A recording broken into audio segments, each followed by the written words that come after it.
I'd like to call to order the Franklin Plant Board meeting for Tuesday, March 17th, 2026 at 5 o'clock in the community room at the administration building. Mr. Snyder is running just a little late. They're still on the floor at the General Assembly, so he'll be here in just a few minutes. With that, Madam Secretary, you want to call the roll? Member Delam? Here. Member Kubat? Here. Member Mason? Member Snyder? Member Dutton Mitchell? Here. We have a quorum. If I could, I'd like to go just a little out of order and go to the public comment. And we have, is it Mr. McLean? Yes. Mr. McLean, who wanted to address the board. So, Mr. McLean, if you want to come up.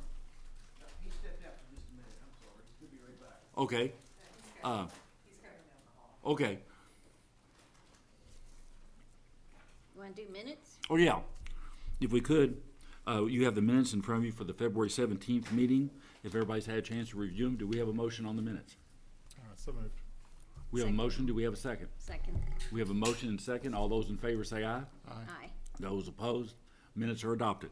Is Mr. McLean? Yes. Okay. You come on up, sir.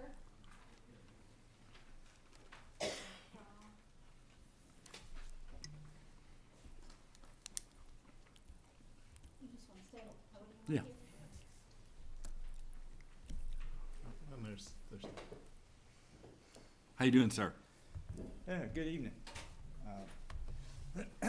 My name is Lewis McLean. I appreciate the opportunity to come and speak to you tonight. A little background on myself. I'm a retired firefighter from here in Frankfort. This year marks my 50th year as a customer of this plant board. Got some history and things with the plant board. My wife put in a little shy of 30 years here. My brother-in-law put in almost as many years. And so the plant board means a lot to my family and I. And so I've always felt like I had somewhat of a vested interest in it. One of the items that I'm here to talk about tonight, just to make you aware and know that you all deal with a lot of issues.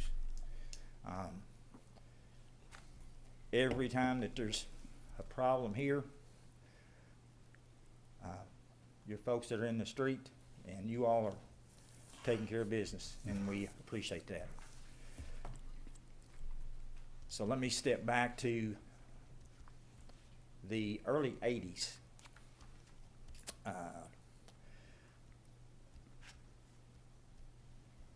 I actually wanted to be an employee here, and that wasn't possible because of your nepotism policy. The issues is that there's so many things protected through the EEOC. It's everything from the color of my skin to whatever sex I choose to be today, who I sleep with. It's just everything is protected. And so my point being is that literally the only thing that I can be discriminated against is who I'm kin to, as far as attempting to be an employee. And so I wanted to make you aware that given the workforce pool today, and you all deal with it every day, you're looking for good candidates. You're looking for good applicants. From the fire service side of it, I'll just tell you that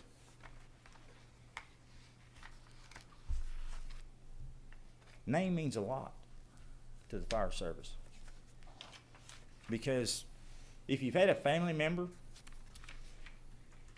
that was loyal, didn't cause you problems, they usually went through the ranks, and you look for the next generation to come on. And you didn't discriminate against those folks that come from that family just because of their name. And so I would just ask you to look at that.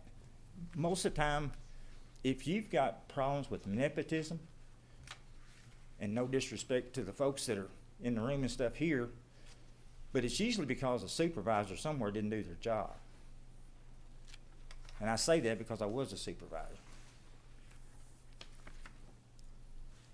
With all of the different departments that you all have, it puzzles me that you could not have a family member work in another department and produce for you and know that they want to be here. And so with that was just kind of my point. And I know that, you know, I may not make friends with HR, but I'm just telling you that I've got 3 kids and 8 grandkids. And they know what this plant board has meant to my family.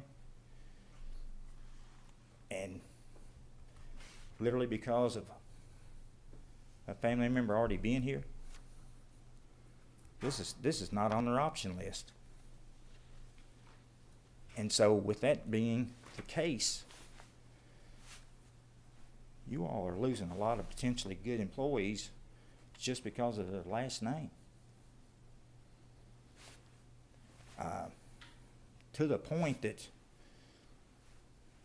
I know a lot of people that still work for the plant board. And I'm just telling you, your employees would love to see you change that. With that, let me go to my second point. I'm also the treasurer for our church. And in one of my finer moments, I sent in a payment the other day, and I forgot to sign the check. Customer service was kind enough to give me a call and say, just come to the drive-thru and we'll send it out to you and you can sign it and it'll be taken care of. The problem was I got delayed with grandpa duties and did not get here before lunchtime. And when I showed up, it was about 10 minutes after 1. My question is that with all the resources that you have, and with as busy as everything is at lunchtime, why would you close during lunchtime? I'm just curious, because I don't know how many people it would take to staff or even alternate, but it seems like that. And you had another employee that was coming out, and if she hadn't been kind enough to let me know what the situation was, I wouldn't have known, because I went through the drive-thru, I saw the sign, and then I came up here, and she caught me in the parking lot and told me, and so I just run and came back. But I'm retired, so a lot of people don't have that luxury. And if they're coming and they're trying to make a payment, I mean, I seen the drop box outside, but I'm an old school guy. I like to see somebody. And I didn't have any options because I needed to get a check to sign it so we can make the payment. But that's as simple as it is. I appreciated the opportunity to speak and just let you know that whatever the reasoning was behind it or the intent of it, sometimes circumstances change, and I do feel like that if you would at least allow it, if it's not direct supervision within a department, but just, basically plant board wide, that you would see a huge benefit from that. And I appreciate your time. Well, I appreciate your time, sir, Okay. and appreciate your comments on the nepotism, and certainly we can ask HR to look into that for us.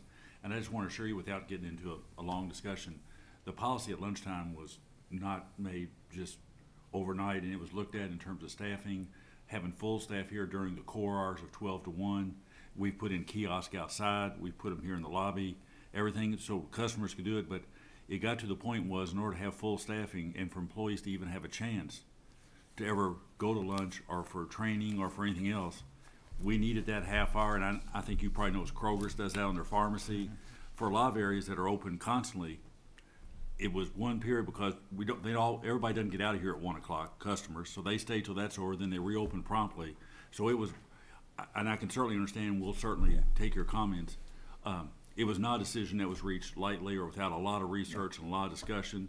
And I can say overall, and I appreciate your situation, but overall, it's worked out pretty well. Okay. Because we try to staff the customer service, we try to get phone calls answered within a minute, and it got to the point with staffing and everything else, we had to find some time during the day when we could basically almost regroup.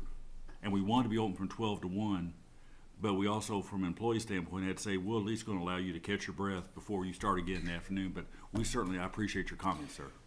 Just so you know that for the lady that helped me I'm not so sure she got lunch that day. That was the case. We had a lot of situations where Okay. people were never, it just because they stayed to whatever it took, and by the time things calmed down, it was the end of the day, so, but I appreciate your comments, and thank you for coming. There was about 10 people that came to the door. Yeah, So, yeah, I we've got wasn't some the good only people. one. Thank you, I sir. appreciate it. Thank you, all. sir. Thank you. Mr. Denton, you want to go with item 2, financials? Sure, be happy to. Good evening, everyone. So what we have in your board packet tonight, starting on page 13, your financial statements through February of 26. That's 8 months into our fiscal year. I'll just go through briefly of what's in the packet. Helps everyone also out there watching understand what kind of information you get each month.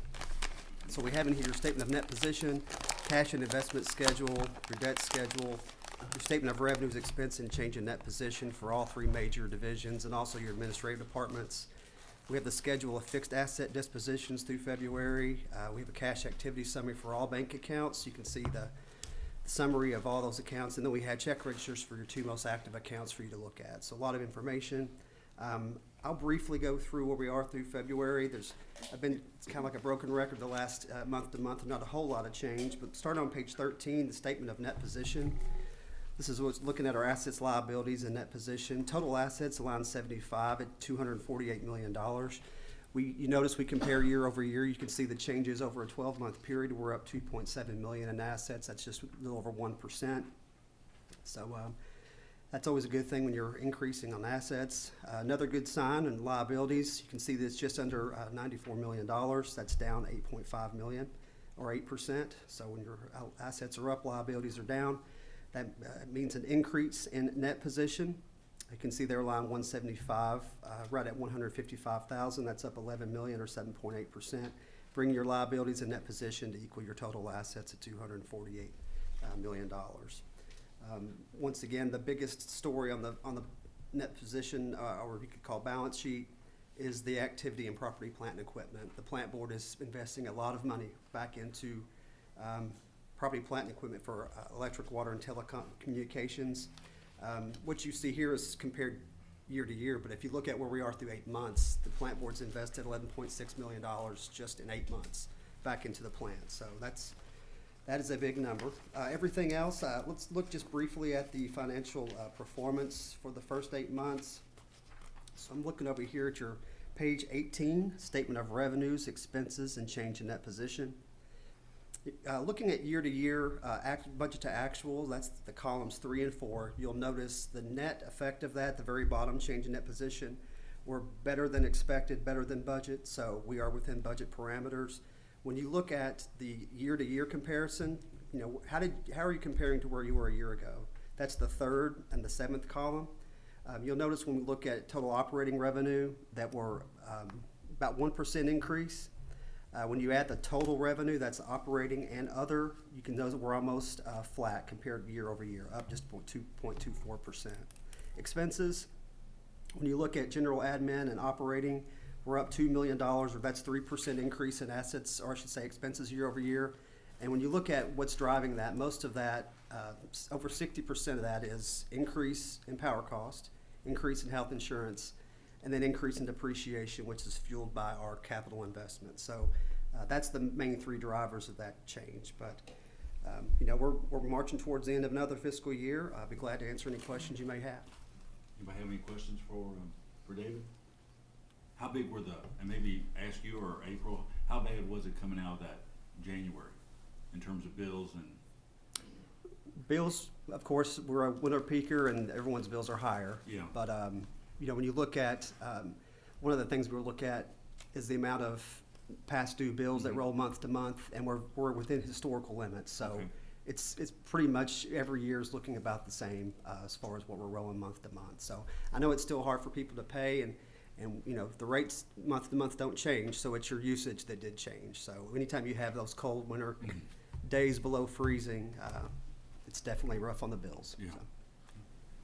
Anything else okay, do we have a motion on the financials? So moved.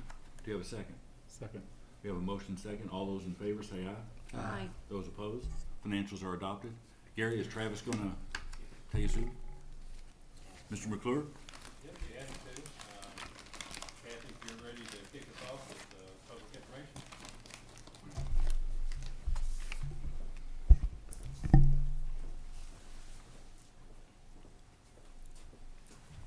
Hello, how are y'all doing tonight? Just wanted to let you know, today we had, the Chamber of Commerce had its Day with the Legislators at the Capitol Annex. I was happy to host that, and we had some good speakers. We had Rocky Adkins, Senator Williams, Representative Pfister, and Senator Reginald Thomas. So a lot of good information there to let us know what's going on in the session up to now. And I think they have 10 more days before session is over. We've been working hard in marketing with conversion efforts to move everybody from cable to fiber. We have a couple of different campaigns going right now, so that obviously is ongoing for a while. One thing we do want to share with our customers is we're in March Madness, so we got a tournament coming up. So we have something called March Madness Live. It's where you can stream the tournament games live. This is for our classic cable customers. And you can log into that through your account through the My FPB. So it's an app and a website, and it's called, again, March Madness Live. Streaming all the games. Check them out. Another thing we have going on, we do next week, which is something we do during every election cycle. We start our Meet the Candidate interviews next week. Not a whole lot of primaries this year, so we're focusing on, we've got 2 big ones, and we've got, I think, 5 candidates running for sheriff, and another 5 candidates running for the 6th district on fiscal court. Other than that, if they're not already in, we had several that were unopposed this year. And then in the fall, we'll have them all. It'll be, we'll have the city commission. They didn't have to have a primary this year because 8 make it through to the general and they only had 7 running. So they're already in through the general. So we'll be interviewing them in the fall, along with the rest of the candidates running for fiscal court. In addition to the, again, the sheriff, gosh, and we'll have the state senators, state reps, and we'll have all of those interviews coming up in the fall as well. So we're very excited. It's a very fun time of year for us because we like to hear from the candidates and we like to ask them questions about things that are going on, but also hear from them of issues that are important to them. We have been asking our customers, if you're watching, if you do have any questions that you want to ask any of the candidates, we're taking them. You send us your questions and we'll be sure to ask them. If not for the primary, then we'll save them and pull them all together for our interviews in the fall. And you can do that. You can email those questions to cable10@fewpb.com. And again, just another service that we provide to our customers so that you know, we can get in the leadership that is truly representative of our community. That's all I have. Thank you. All right, thank you, Kathy. Next up, the knock and safety report. Darren?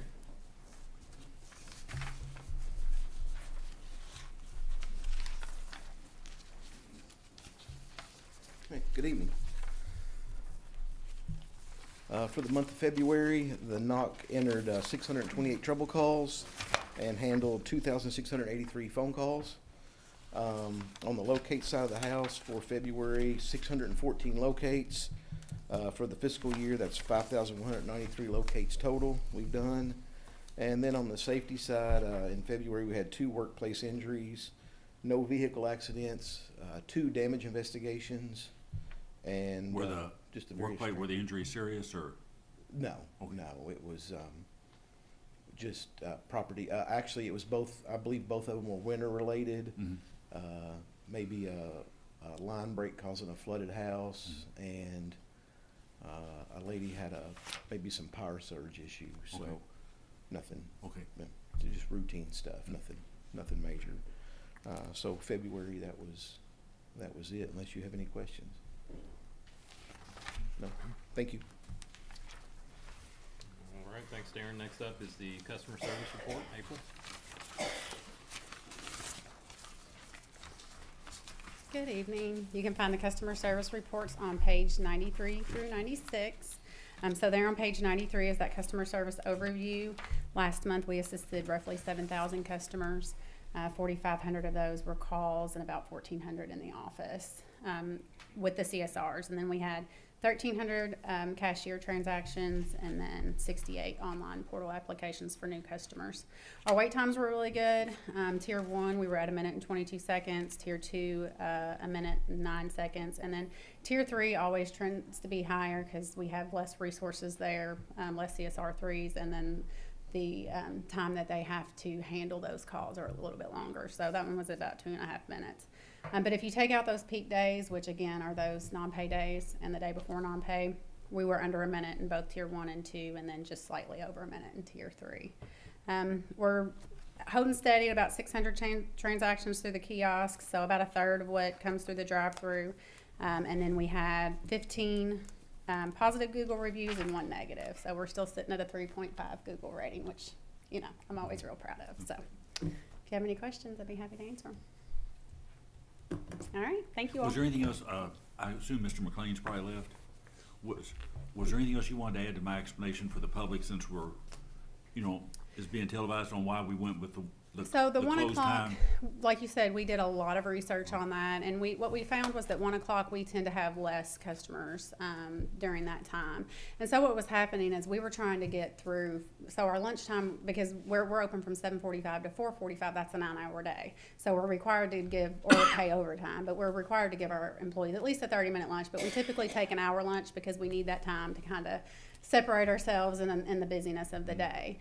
And so what we did is we were short-staffed. We lost several CSRs, and we're still there because we're still down 2 CSRs. We've not been fully staffed in like almost 2 years. And so we keep trying to hire, but we found that during lunch, our wait times were increasing because we would only have 2 or 3 CSRs available at any given time during lunch because we're trying to rotate them all through lunch. And so that was pretty well a solution to be able to really focus on the time that we're here and to be fully staffed so that we could keep these wait times below the 2 minutes. Because they were at times up to 3, 4, 5, even, I mean, we have at times 8-minute wait times over an average. So it was really just a way for us to be able to focus our energy when we had the most customers here. And we've been doing it for about 2 years. So I watched, because I usually don't take a lunch, I'm usually in the queues. Because the knock helps, and so I'm watching the queues and doing those kind of things. And we might have 10, 12 calls that actually come in. We do still have people that come to the door, and if we see them, we'll go out there and tell them. But for the most part, our customers have gotten used to it, and we don't really get a whole lot of complaints. So it's really, in my opinion, one of the best things that we ever did for the department as far as being able to assist the customers, because it was all for the customers. Thank you. All right, thank you. And I just want to say, sure. I'm kind of in line with what you're saying. Obviously, there's sort of an initiation time frame for people to get used to it, but it's always something we can reevaluate as you're keeping track of how it evolves. So, but I do appreciate how much research was done before we initiated it. Yeah, we definitely didn't do it without giving it a lot of consideration. So, thank you all. Thank you. All All right, thank you. Next up, Adam with the telecom report.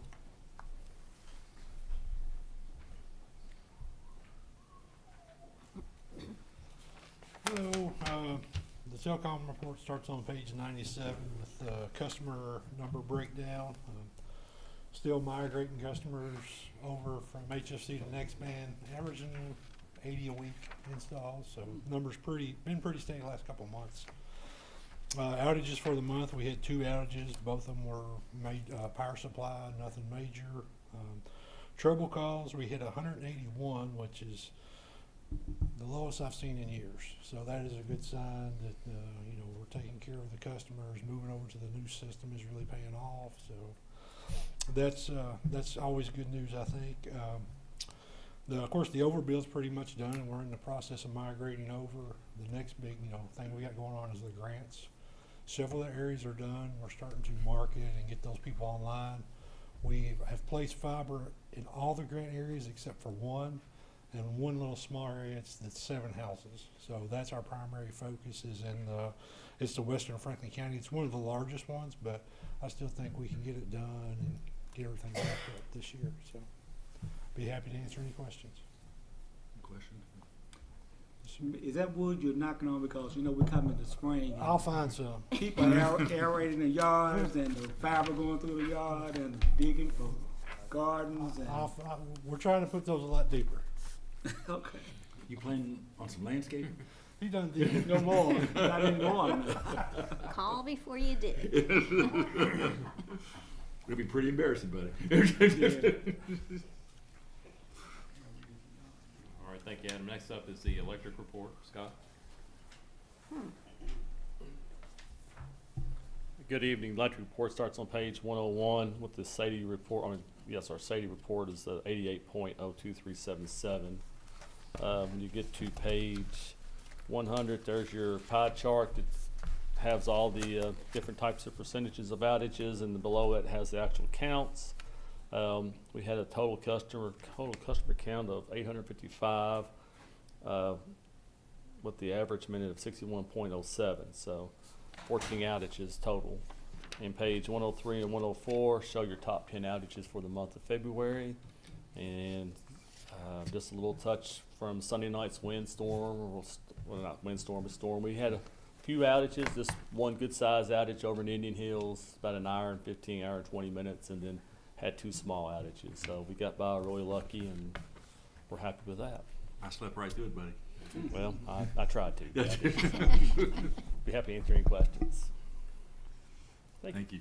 All right, thank you, Scott. And just to piggyback on the electric department report, Ms. Dunn Mitchell asked for a couple revisions to the way we present the data, kind of to mirror the telecom report. So next month we should have an update for the board, kind of on how we present some of the data, comparing year to year, basically. So it should look familiar, but just give you a heads up on that. Thank you. Yep, no problem. AMI, since electric's done, going forward, I think Bruce is going to take care of that for us and do the water update. So with that, I'll go ahead and go to the SEPA report, which begins on page 105 of your board package.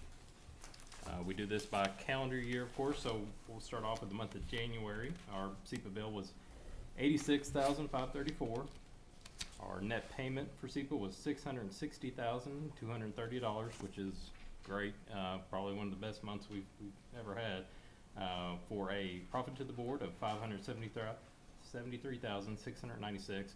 So that high net payment, that's basically just a reflection of the high power prices on the market. We basically resell that. If the prices are high, we make a lot more off of it. Do the prices on the CPLS reset every month?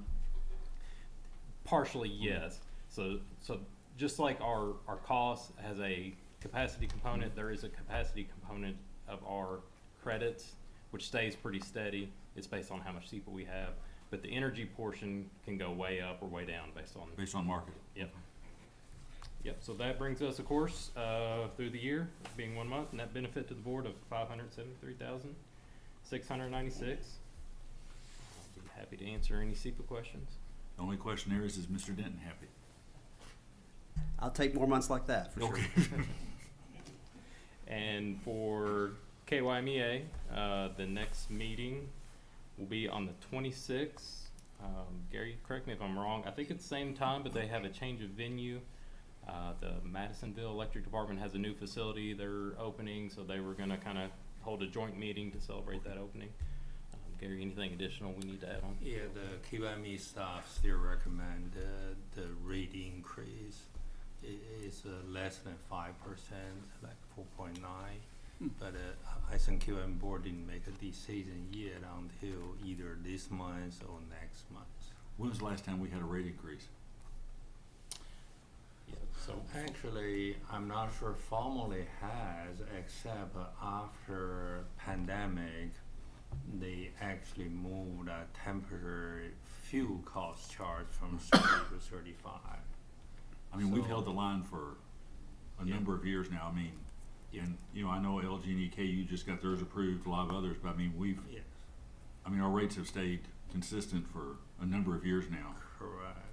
And I think, you know, if, based on what KWME does, you know, we'll just need to explain to our customers, Yeah. it's what's happening nationally. Yeah. And, you know, it's not our rates going up in terms of our administrative cost or anything else, but what we pay for it, it's really no different than, you hate to say it, gas at the pump. I mean, Correct. it's what the market is, and unfortunately, we don't have much choice but to pass it on, so. The the part is, you know, David and Travis, all the people spend a lot of time looking at our internally, our retail rate. Mhm. As you know, our consultant 1898 proposed 2 rate increase or temporarily hold the second one for last 3 years. Yeah. yeah, I think it was And 23. so, but this time after QMA increase, because it's not a small amount, it's Right. quite a bit. It's not a final decision yet, but I wouldn't be surprised that the board will support it or close to. But in that way, I can't speak. I think we not really fully done all the study yet, but highly likely currently we don't have any room to eat this Sure. 5%. And for our customers, I mean, KYMEA doesn't produce power, they're buying it on the market, so. Correct. What they're buying it at, they're passing through, so. Correct. Yep, okay, thank you. So, if it suits the board, we're, you know, jumping the gun a little bit, but probably look at, if there is gonna be a rate discussion, you know, we'll do the 3-month process as always. So working back from ideally approval in June, have the public hearing in May, and then April would be that kind of first presentation, the call for the meeting. So if the board would like to see otherwise, kind of, please let us know, but if we don't hear otherwise, that'll kind of be the plan. We'll have kind of a more thorough, thoughtful presentation on the rates and costs. All right, thank you. Next, we will move on to water distribution. Bruce?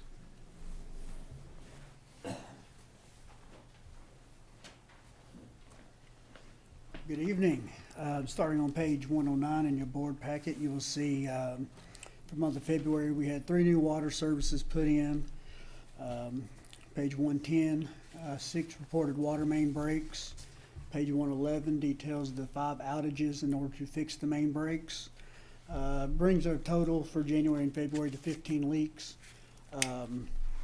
The guys did really, really well, working after hours, during the day, weekends, everything to get that knocked out, which has left us with some restoration work, concrete, roadways, some stuff the guys are scheduling and working that in as we move forward. And then a few other key points over through February. The department worked 706 service orders, had 62 after-hour trouble calls, and then changed out 196 water meters. Coming to the AMI side, that brings us down to about 8% remaining. The last couple weeks working with Charmista through budgeting, we've come up with a game plan of trying to have everything fully implemented by June 30th.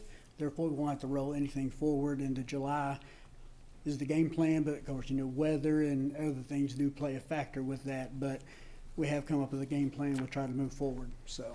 And you say, because John, I know the date estimated for AMI to be completed is, Right now, our target date is June 30th June 30th. to have it done in this, our current fiscal year, without having to roll it to the next. okay.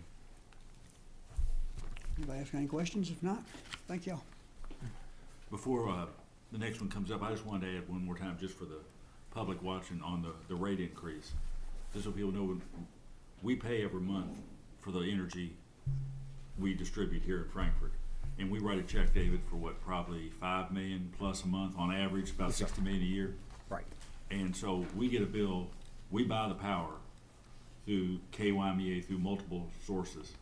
And then they bill us, and then we write the check to them long before we ever collect the bills. I mean, we have to pay that bill when it's due. So just so the customers know who are watching this, it's not like we're gonna take this extra money if there is a rate increase. And it's not for us. We're not gonna collect it. We're gonna turn around and write a check right back out to pay for that energy because it's gonna cost us more. So I just wanted to add that in. We definitely have a detail presented to Yes. the board. But You I know, just want people to in think the- that the planning board's giving itself a Yes. 5% electric rate raise, or The- whatever the percent may be. It's, Yeah. we'll have to pass it back.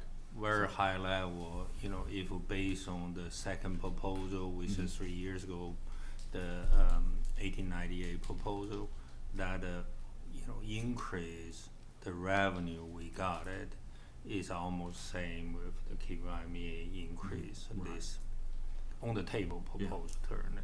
So it's not like our increase gonna give us a little better position than Right. before. You know, we're That's not soaking- roughly is we're not almost- stashing away in the bank, right? Yes, Yes. it's going to be read out completely.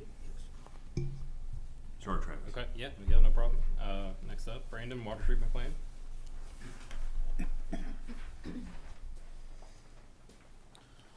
Good evening, everyone. For the month of February, the water treatment plant treated 328,375,000 gallons of water for an average of 11.72 million gallons per day. Lock 4 averaged 10,561 cubic feet per second for an average of 6.82 billion gallons a day. Can I ask you a question? Sure. I know John asked it last month. That average per day, Mhm. I mean, isn't that much larger than what we've been experiencing like last year? Yeah, so last year would have been 8.2. Yeah, so. So what's it's- 3 million? Where's it? Well, I mean, I'm glad we're doing, but where's it going? Yeah, it's great. The reason for February was Georgetown shut their Okay. plant down for Okay. on February the 5th. Okay. So they took everything they could from us, Sure. and then they supplemented with Kentucky American. So they took a little over 2 million gallons a day. So that it really helped, and they did that for about 5 weeks. It Good. rolled into Yeah. March a little bit. So Good customer. they are. Yeah, They are a really good Yeah, customer. they took just alone. They took 41,224,750,000. Yeah. 750 gallons. I'm sorry. Yeah. So good chunk there. So. Yeah, 31 years, so. Yeah. Yeah. Yeah. They're awesome. We like. Yes, them. they are. Yeah. All right, thank you, Brandon. All right, If thank you. there's Thank you. no further questions, Mr. Vice Chairman, I think that concludes the department reports. Okay, thank you. If we could, still waiting on John here, let's go to action item number 5.2. Consider award of bid invitation 1847 for mowing and landscaping services to Holtz Landscape Group. Ms. Phillips.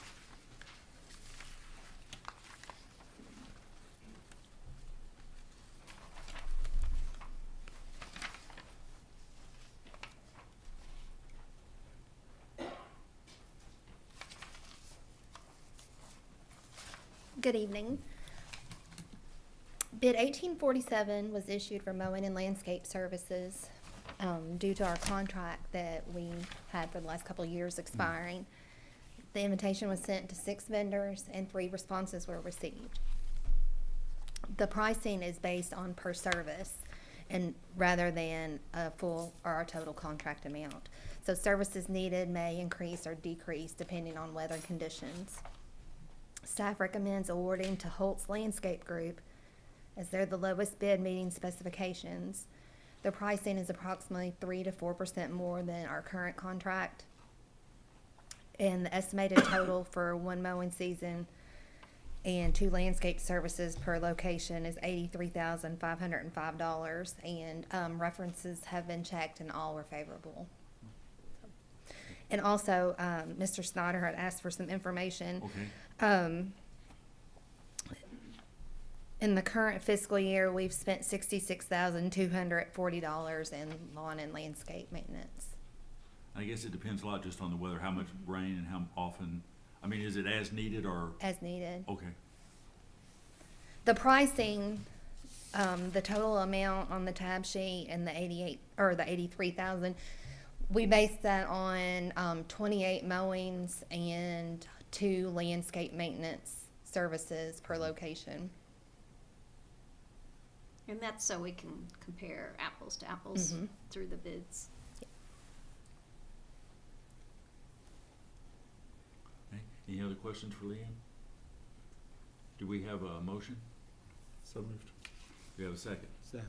We have a motion second. All those in favor say aye. Aye. Those opposed? Contract's awarded. Thank you. Thank you. Next item is 5.3. Travis, consider revising development refund contract language. Yes, sir. The board has 2 active electric refund agreements in place for residential developments.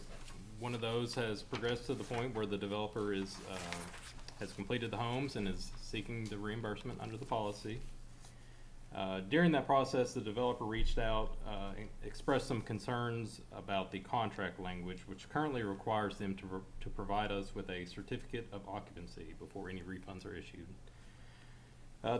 Essentially, the concern they had raised is that some of the agencies that manage those are requiring an open records request before issuing the COs. So we had a similar policy many years ago. I don't think that was the case, so it may have been, you know, kind of a recent change in the way they manage those documents. So anyway, so that's what kind of prompted the request for the change in the contract language. We're asking the board to consider removing the certificate of occupancy requirement, and in lieu of that, we will use, they need to have established a permanent electric service, which obviously is something we can validate internally because they would have, of course, that electric service with us. So essentially that's kind of the background on it. You know, of course, the policy was intended as an economic development tool. You know, we didn't really want to create unnecessary hurdles in the process. So that's, again, kind of why we're bringing it before the board to consider.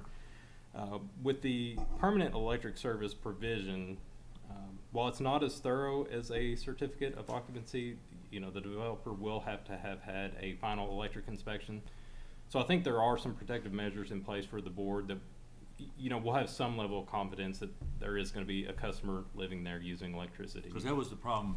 The prior policy was that there was some, I don't want to call it abuse, but there were some situations where everything wasn't fully occupied and sold, and this, you feel comfortable, or Hans, that this gives us that protection? Yeah, I mean, there's always some risk. Of course, if a house is built that, you know, nobody's going to live there, of course, again, there's always that risk. But I think we, you know, of course, issuing electric refunds, what we care the most about is, do they have electric service, right? So we think it's appropriate. Hans, did I cut you off there? If you want to add to that. No, that's right. I think that, you know, if you have a meter, like Travis said, if you have a meter in place and you have the house, you know you're going to have electric service to it, you know, or at least a minimal amount of electric service for the, you know, heating and air conditioning at a base level. So I think it's, you know, it'd be all right. I guess internally, we could always back check it internally if they're within our service area to make sure the water's turned on also. Yes, sir. Steve? Let me ask a dumb question, uneducated anyway. The certificate of occupancy tells you what? My understanding is it validates that the building has gone through final building inspection. And somebody can correct me if I'm wrong. Doesn't tell you that it's changed to an owner, it's changed hands from the developer to an owner, or? Yeah, I don't know. Hans, are you sure? That I'd have to look at. Yeah, we can. No, I think it's basically the building is in operation and can be rented or something. You can't rent a building without a certificate of occupancy. Yeah. But the electric would have to be turned on for that final occupancy, wouldn't it? Yeah. No, I think you guys are setting, I mean, what we're focused on is the electric. Mhm. And as soon as it's on, you're right, they're gonna have to heat and cool the building. Because if they don't, they're gonna have mold and they're gonna have other issues come up. So I think for what we're doing, that seems to be tied to our service, you know. The certificate of occupancy can get kind of complicated, and there could be some other moving parts too, so. Okay, so that's what that does. So what kind of potential refund would a developer get among him or her showing the certificate of? Yeah, so I should probably add a little background. Number one, you probably remember, the policy requires that they make all advance payment up front. So that's kind of what. For the installation, rough and everything, I mean. Yes, everything, before we running the extend lines, service, everything, yeah. they have to pay the full estimated cost. So we're not extending facilities with no payment, Right. kind of banked on that. So for residential, it's $2,000 per customer. So they would be getting 2,000 back. Correct. Upon that.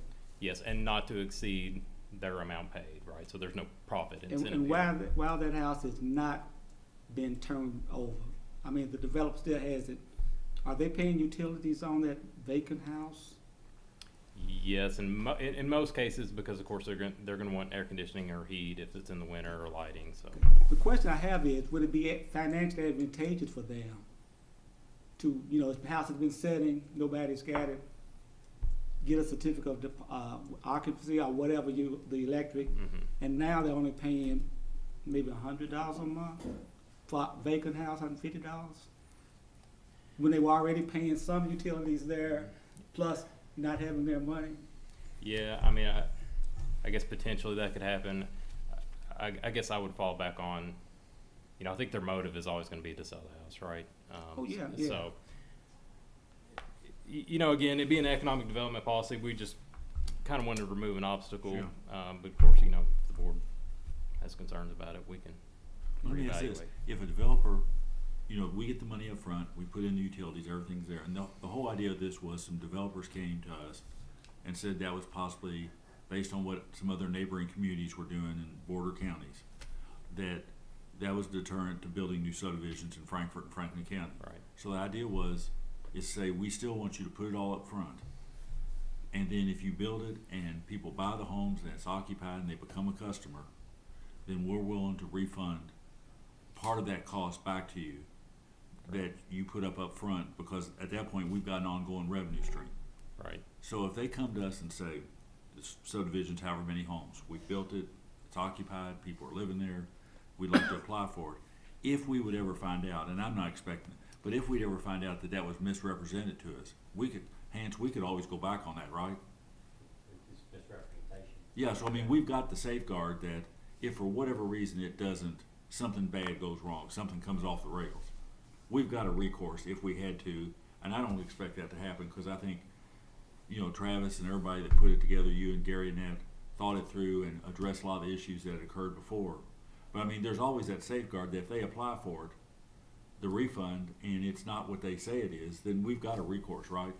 The recourse will be court, and I'm for this, I'm gonna go for this, but the recourse will be court, but it's not fiscally practical to go to court No. for $2,000 or Yeah. whatever. So I'm just saying, there Yeah. is no Yeah. safeguard per se. I think it's, like say the developer puts the meter in, you flip the electric on, we can verify, especially with AMI, you can verify that, Yeah. what the usage is. And like Travis noted, the motivation is to sell those houses, to move those houses, and then you get the resident in there. Right. And you can get the increase above the heating and cooling Right. and so forth. So I don't think, practically, I don't know that there would be an issue, but if somebody were to, I don't know why somebody would try to misrepresent Yeah. something, but if there were, you could say, well, it was fraudulent or whatnot. Sure. So, But like I said, you all did a thorough job, putting this policy together to address those things. Catherine, I'm sorry. Well, just to kind of follow up, Yeah. one thing you said in your scenario was, Which I you was added probably wrong. in I was there. probably wrong. Well, you added in there and people were living there. Our policy, current and the proposed, that is not a condition of the rebate, correct? Correct, yes, it does not say specifically. So And the that's only reason never, so the change we're making isn't removing the guarantee that we've got people in there actually turning the lights on and off and having a higher bill. We're just swapping, so if that really was our concern, that people were, I think that was one of the concerns originally in the old policy, was someone had bought some properties back up so they could get their refund, but they weren't sold yet, wasn't it, Travis? There was something that happened there where the properties weren't actually sold, wasn't it? Right, yeah, and I think that maybe there were a couple that, I think that's my understanding. and this doesn't change No. that. We still are not protected from that. But what we're just swapping is the certificate of occupancy for us knowing, and we can verify ourselves, whether they have an electric service established. So I don't really see the difference other than it's been pointed out that this is a kind of an administrative stumbling block. So we're not really giving up anything, but if we were really concerned about people getting certificate of occupancies or establishing an electric service and then not selling the house for a year and us not really seeing the income we thought, that this is not, it's not changing that. Travis, I thought you said they had they have electricity on in the house now because they have air conditioning and stuff on it. So how would you know if they've done something different with the house? Does the builder have temporary service while they're building it and while they're constructing it? Yeah, so that was the idea behind the permanent electric service. So as they're building it, they'll usually have a temp kit just on a post. Right. They have to move that to a permanent, which means the structure has had at least a final electrical inspection. You know, maybe not a final building. But. You know, the biggest concern, what I learned in the past is we spend all the energy, time, put all facility in. The developer is supposed to build a house. Right. What I learned in the past is some of the area we already put all our system in, but the house will never be there. But in this case, the house will be there. That's the biggest issue is 20 years later, our transformer is still laying there. The lot is supposed to build a house, but never happened. I think those is maybe the biggest protection to us. Once house built, I think it's the best interest for them to turn around. Someone going to move in, live there, because all the expense already happened. So I think the biggest protection we should have is you should build a house. Instead of we put all the facility in and now the house. In this case, the final inspection, the house is there.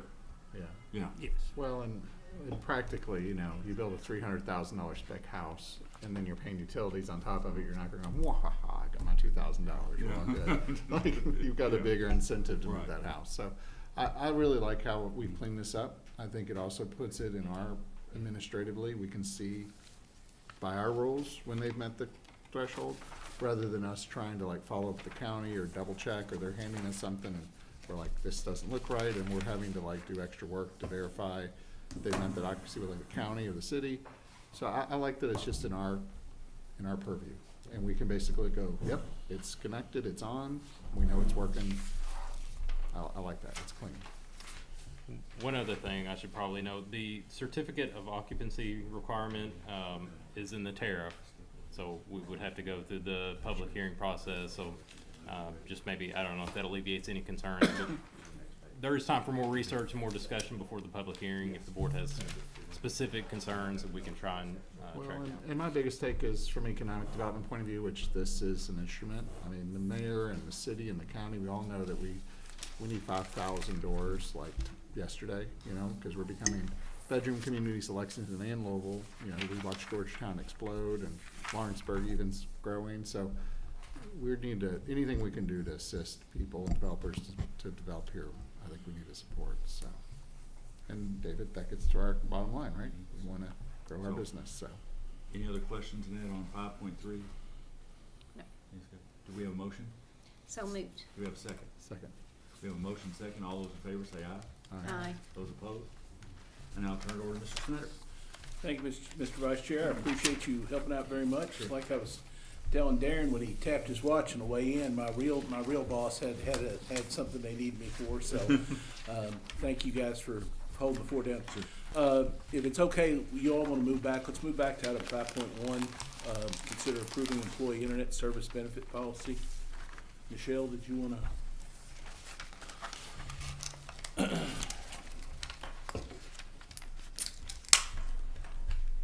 Good evening, Board Chair and members of the Board. The Employee Internet Service Benefit Policy established a formal and consistent process for providing complimentary or reimbursed residential internet service to eligible Frankfurt Plant Board telecommunication and information technology employees. Certain telecommunication and information technology employees positions require reliable home internet connectivity to support on-call response, restore outages, and other critical after-hours functions. The proposed policy details eligible criteria, approval procedures, and documentation requirements to ensure the benefit is administered consistently and support operational needs. All existing free or discontinued internet arrangements will be reviewed within 60 days of the policy adoption. Any current arrangements that do not meet the eligible requirements established in the new policy will be discontinued. We currently have 20 employees that have complimentary internet service. Staff recommends the board consider approving the employee internet service benefit policy as an internal policy effective March the 17th, 2026. A copy of the detailed policy is located in the detailed pages on page 115 for the board's approval. You have any questions? Any questions? Steve, go on. Well, the only thing, I would just like to propose a revision that however the criteria, and I think the biggest thing about the criteria is that so everybody, regardless of whether they're eligible now or not or in the future, that everybody's treated the same. Everybody, whoever's eligible is eligible, and it's a consistent criteria.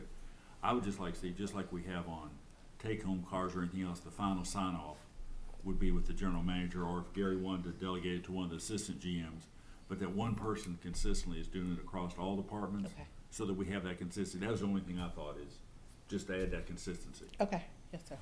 Well, I had other thoughts. First of all, when I first looked at this about 6 months ago, you had the 20 people. When I talked to Gary about it and I looked at it, there was only a set amount of people on there that really had direct impact on the internet service and IT. And for me, those departments are the only ones that have employees that have free, it's not complex, free subsidized internet service. So I kind of changed your form up a little bit. I can give you a copy of it now. Yes, sir. Y'all a copy of it now. I can just say what I said. Well, let me just, I said where it says this policy establishes, I said this policy says what positions are eligible for complimentary internet service based on operational readiness, because that's the reason someone is the technical people that would need access to those the internet. Everyone else across this country working from home primarily use their own internet service. So that's why I took all that out. Scope. This policy applies only to FB employees that fill the above described positions, which would be in telecom and IT. I said that.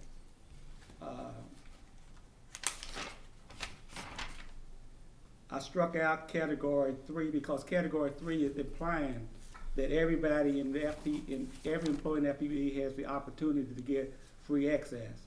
And that's one of my problems now.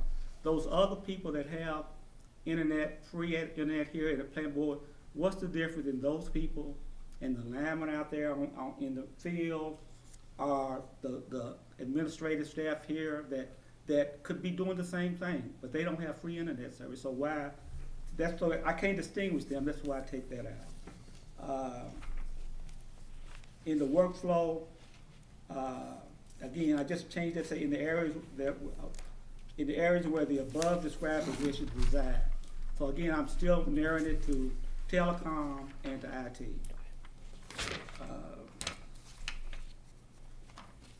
The benefits in, I changed the second sentence, upon transfer to or removal from one of the above described positions. Meaning if you come out of telecom, come out of IT, then you're internet accessible. And I just took out the category 3 on in. Okay. So basically I took your proposal, narrowed it down to telecom, used all your same language, but took that out because I don't see how other employees, how we can justify giving that to other employees If you do that, then you need to give it to all the employees. Okay. So I can make those revisions. Well, no, they need to Yeah. say that. That's my thought. I don't impose it on anyone else. Well, what was your thought behind others besides IT and telecom? So for IT, if we have any issues with the network or anything of that nature, they'll be able to remotely log in and check on the network. And so that's why it was mainly telecom and IT. But you had others besides, I think Catherine's question was more I'm sorry. like others that were not in those two Like what would categories. category 3? Admin, we have some individuals, we have 4 in admin that currently have internet now. I mean, is there a rationale? Like, I don't want to just strike it. I would like to hear what the rationale was. Well, with the policy, they were going to be reviewed, and we were going to take a deep dive to see if those 4 still need complimentary internet service. You mean under a category 3? Yes. Okay. But if we get rid of category 3 and we stick with just, like, so admin would not be eligible under Steve's proposed revisions. Correct. So state the case as to why they might need to be. I don't know. So one individual is NOC, and so Darren, he sent an email earlier today, and he was saying that they also, the supervisor needs to be able to respond during outages in the event that they're not here on site. So that's just one supervisor in the NOC area. Currently, customer service, she's able to check in on, I guess, the queue calls and things of that nature. And then admin, or David, his was, I think, part of your package when you first was hired. It was offered to him by the board chair when David was hired. I guess my question though is, in any other organization, all of those positions, first of all, they're probably gonna have internet at home. Even if they didn't work it, they're gonna have internet service at home. My son worked for Valvoline, and he worked at home, but he provides his own internet service. So I mean, I don't know how we give that service to everyone, other than the ones who, if that internet goes down, they, Adam's shop should have some way to get to it quickly. If IT has a problem, they probably have some secret way to get into the network from home with our service. And I can see them, but everyone else, we all have internet service at home. So, I'm sorry, let me ask you again. So for your proposal, is it, because you mentioned telecom, do you still consider telecom and IT, or just telecom? No, I said telecom, Okay. Adam's shop and Okay. Ryan's shop. Okay. Yeah.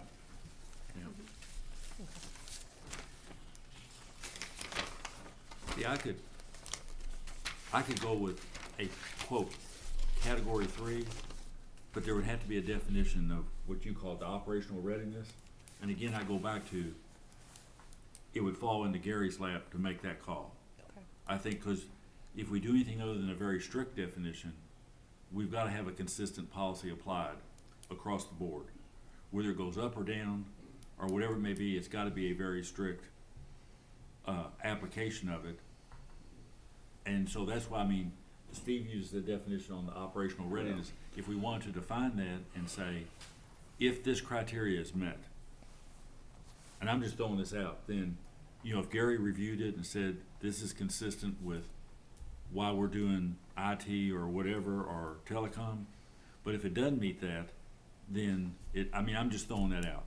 But I think it's in the definition of what is if operational readiness is our term, then that definition needs to be applied if we're going to have any deviation from those two departments. That's just my thought. You guys have any thoughts? Let me just should kind of jump in here. I'm I'm leaning towards more where Steve is. I think I would prefer to have it limited.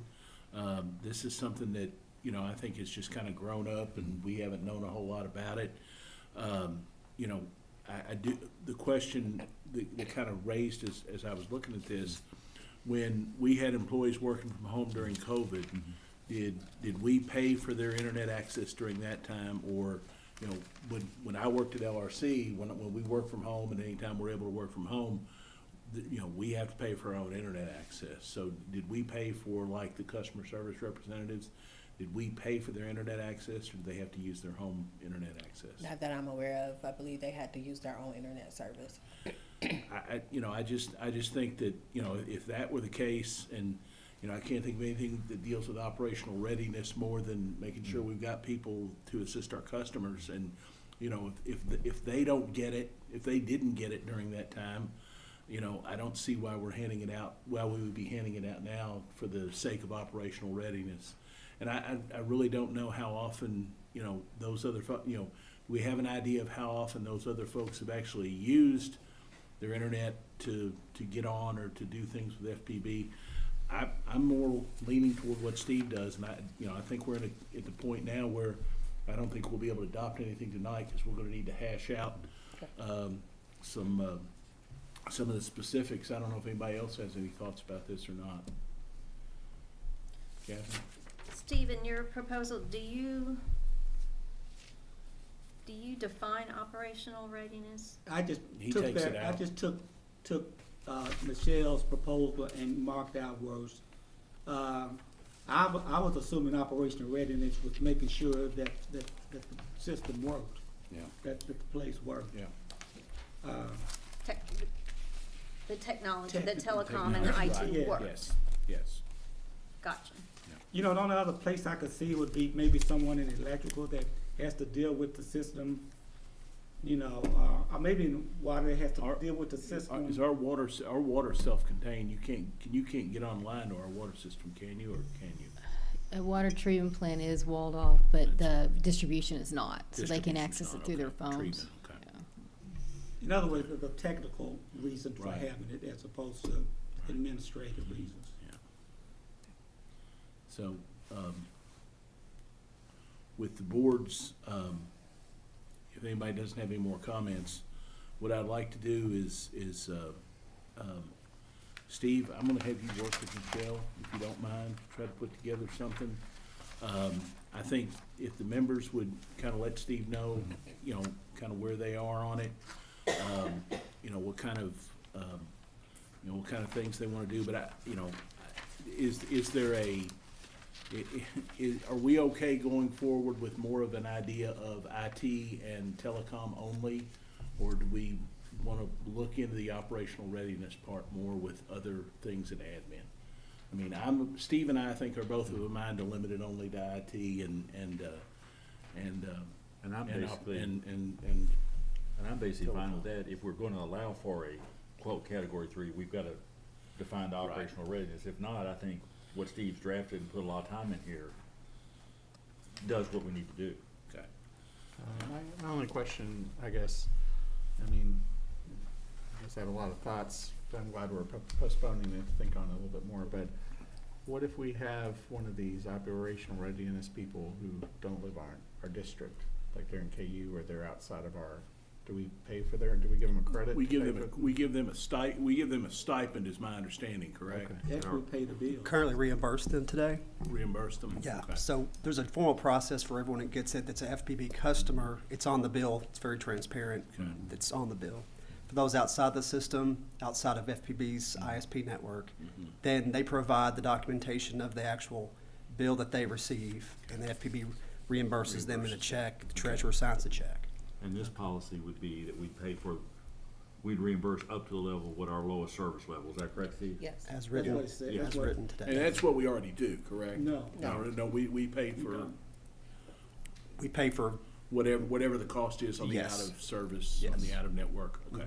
Well, Yeah. and then my only other question too is, I don't wanna, if we're gonna take care of this, I don't wanna have a two-tier system where, Right. in David's case, it's in his contract, and in other cases, we're passing policy that maybe is not in those people's contracts? Is there a way to, if we pass this policy to the Are there over time, contracts? Yeah.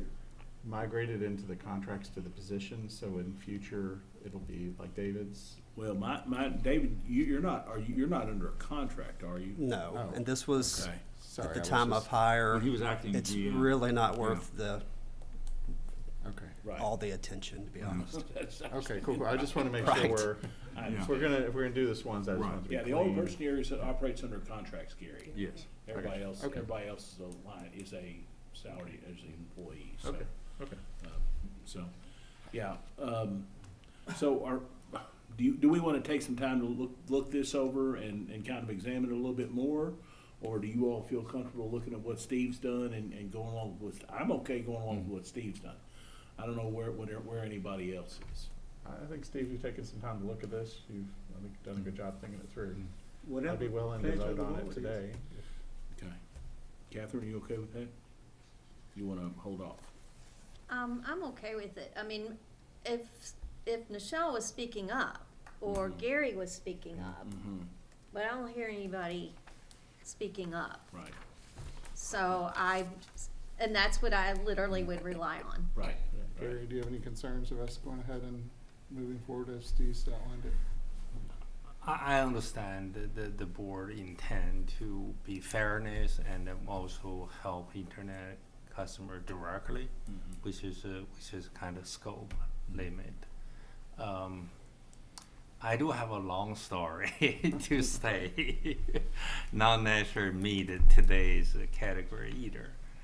I would like to have a longer plan for overall for our business, to have all the employee and their family help to grow our internet business. We have this is a competitive business. You know, we have a fairly high percent market, but there is quite a bit of room we can grow too. So whatever the way down the road we can think about longer plan, can make that happen. Long term, we can benefit a lot directly. So that's just a simple throw things out right now there, but you know, it's definitely up to the board down the road. You know, whatever we can to get that point. Yes. Well, I'm not necessarily sure giving them, you know, the idea of why we're giving out free or discounted internet here is for operational readiness, not for business growth. So I think there are other ways to do that, you know, with you know, kind of for bounties, for lack of a better word, or some sort of, you know, recruitment bonuses or things like that. You know, I think those are much more on point in that area. So if that's, I appreciate that thought, and I understand that is something we need to do. It is the one area where we are, you know, we aren't locked in with folks, and that folks have a choice, and we can grow that business. So that is very important for us. So with that, then, Steve, do you want to make a motion? I'll make a motion to adopt this policy. Okay. Presented. As amended in the handout that was handed out by Mr. Mason. Do I have a second? I'll second it. All those, any more discussion? If not, all those in favor say aye. Aye. Any opposed? Motion carries. Okay. Item 5.4, consider award of bid invitation 1846 for Main 3 receiving bay construction at the Myrick substation to Glenwood Electric in the amount of $104,000. Travis. Yes, sir, Mr. Chairman. Staff prepared an invitation for substation construction work. It was distributed to potential bidders and publicly advertised. Staff evaluated the responses and recommends awarding to Glenwood Electric Inc. in the amount of $104,000. This work will be for our Myrick Main 3 project. So just a little additional background. Myrick is our receiving station, so it's the work is a big deal there, for lack of a better word. This purchase is included in the electric company-wide capital budget, page 17, line 15. We have $254,800 in the budget. Now there will be considerable in-house labor in addition to the contract portion. So we'll probably, you know, even though the bid is well under, probably be pretty close to that budget number. Just one thing to note, I didn't see it attached on my board package here, so if we didn't get a tab sheet to you, we can remedy to that. This bidder was significantly under all the competing bids, so less than, like, around half of all the other bids. Yeah. So I just want to assure the board, we called the bidder, not to negotiate, just to clarify, just kind of run down the list, A, B, C, D, E, you know, you understand this is what we're asking We you do to work do. concrete, we do work. Yes, just to kind of work through the major items and understand you did include this in your proposal. The responses were satisfactory on that. We talked to our consultant, who was familiar with them. All the references checked out good. So again, you know, being so low is always a little concerning, but I think that, you know, they've kind of checked all the boxes. So again, staff recommends awarding to Glenwood Electric Inc. for $104,000 for the bid award of bid number 1846. Any questions from any of the members? If not, I'll entertain a motion. So moved. Motion second. Second. Motion made and seconded. And all those in favor say aye. Aye. Aye. Any opposed? Motion carries. Okay, item number 5.6. Consider Reds TV and a MLB Network MLB Strike Zone Agreement. Harvey, we're here a year later than I thought we would be. Year and a half. FanDuel hung on for as long as it could, didn't it? They tried their best. Staff and the Cable Advisory Committee recommend the board approve this agreement with Major League Baseball for carriage of the Reds TV channel for a term through March of 2029. Main Street Sports, which Mr. Snyder referenced, runs FanDuel Sports Ohio. We currently carry that on Channel 36. They have gone through bankruptcy and recently lost the rights to broadcast Reds games during this upcoming baseball season. The Reds reclaimed those rights and they've shifted to Major League Baseball. We intend to put the new channel on Channel 36, which is where FanDuel Sports Ohio is today, to limit confusion to our customers. Our FanDuel Sports Ohio agreement continues through the end of April because they also show Cleveland Cavaliers and Columbus Blue Jackets games, and those regular seasons run into April, and that's the how long our existing agreement goes. The new channel is only going to show Reds games, pre and post game, so it'll be sort of a part-time channel.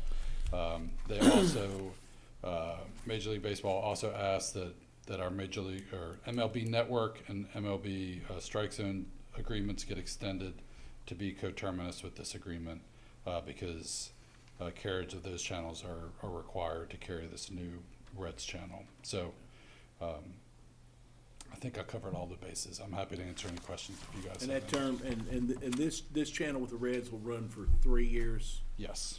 Through before, The right next before the 3 29 seasons, season? essentially, Okay. yep. Okay. Any other questions from anyone? Just when the Reds aren't on, Yeah. will that channel just be dark? It'll have a slate, you know, there'll be a full screen. I think as I understand it, I think it'll kind of direct people to watch MLB content on MLB Network. Okay. So, Any other questions? Not, I'll entertain a motion. So moved. Second. Motion made and seconded. All those in favor say aye. Aye. Any opposed? And the motion carries. Okay, Harvey, consider approving FanDuel TV, which is a different thing than FanDuel Ohio. right, wholly different, completely different operation. They're not bankrupt. They're not really related at all, except that they have the same name. Yeah. This is the former TVG and HRTV, the horse racing channels. Cable Advisory Committee and staff recommend approval of this agreement. It's an NCTC agreement. It's a 1-year agreement, and there's no license fee for these channels. We've carried them for quite a while, and they were just wanting to extend it for 1 more year, and we'll come back to you guys probably this time next year. Okay. Any questions? If not, I'll entertain a motion. So moved. Second. Motion made and seconded to accept the FanDuel TV agreement. All those in favor say aye. Aye. Any opposed? Motion carries. Thank you all. Kathy, did we take care of all the action items, just since I got in late? Okay, I just want to make sure. Information, general manager comments. No, thank you. Okay, all right. Informational item, old new business. Travis, we're gonna have you talk about the solar projects, kind of where we are and what's going on. The city has asked us to come talk with them and ask us some questions, and we've talked with them a little bit. If you could kind of talk about that a little bit. Jason, I'm gonna have you talk about it too, a little bit. Sure, yeah, I'll briefly tee it up. So the phase 2 solar project, when I say phase 2, I'm talking about the bigger one that we just got done with. Couple of items on that. We had some damage issues. Just want to let the board know those have all been resolved. The vendor took care of it. We weren't out of pocket any costs on that, so we do have new inverter systems up and running. No issues that I'm aware of at this time, so all good there. Other big milestone, so we have everything on the REAP grant ready to submit. Mr. Snyder, there's a couple pages we need you to sign if you would. Everything's in order, and then we will get that back to the USDA for reimbursement. They're telling us a very quick turnaround, like a few days on most of those. So that's kind of where we stand on the phase 2 solar project. Again, kind of conversations are ongoing with the city about how we can support their goals. Jason, if you want to add to that, I'll hand it off to you. No, it's pretty much, we met with the mayor and some of his senior staff, and we have Hans and Laura working on agreement, what it would look like to allow the city to, take that power, that green power and the attributes, and they seem very excited about it. And they're supposed to, as I understand it, correct me wrong, Jason, Travis, we're supposed to hear back from them at their work session in April, and so we're just kind of waiting to hear from them, correct? Yep, that's it. Okay, Yeah. good. Awesome. Travis, I any just want to say, questions for any members? Travis has done an amazing job with this. There has been a million moving parts, and he has always been on top of it and coordinating everything, so really Appreciate it. all Thank you that. very much. Any other questions or comments from any of the members? So that's phase 2 and not That's, phase. we're still, yeah, we're good with that. Everything's fixed and we're in good shape. Okay, next item on the agenda. One thing, yeah. under new bit, if anybody gets a chance, if you're out riding around, go down on Myrtle, the construction to put the front that we approved in the budget Okay. is, last time I was down there, it's framed up, and I don't know when they're supposed to have it done, but they're moving along. Yes, they are. Yeah, we're hoping in May we'll get to move in. Things of course always happen, but yeah, frames up. They've started putting plywood up, so it's. Yeah, I think we're, after all the weather delays, I think we're finally making good progress. They've taken out that grass median and all that, so that the parking lot, they've. Yep. Yeah, I think it's Yeah. moving along well. Yep. Excellent. Okay. All right, Mr. Vice Chairman, can I get a motion for a closed session? Yes, request permission to call a closed session pursuant to KRS 61.8101F. Discussions or hearings which might lead to the appointment, discipline, or dismissal of an individual employee, member, or student pursuant to KRS 61.8101C, to discuss pending litigation regarding a customer matter, administrative matter, and a contract matter, and pursuant to KRS 61.8101N, to select a successful bidder for award of a local contract. I have one thing to that. Sure. I'd like to have a 61.81C to discuss pending litigation about the cable matter and MTL matter. Okay. All right. Motion's been made. Do I have a second? Second. All those in favor, say aye. Aye. Any opposed? We're going into closed session. We'll start in about 5 minutes.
Mr. Vice Chairman, can you get a motion, please? I'd like to make a motion to uphold the Nope, general. come out, Oh, we didn't have a motion to come out of closed session? And a second? Motion's made and seconded. All in favor say aye. Aye. Any opposed? We are now back in open session. Mr. Vice Chairman. I'd like to make a motion to uphold the general manager decision regarding the employment matter and no other actions were taken. Do I have a second on that? Second. All those in favor say aye.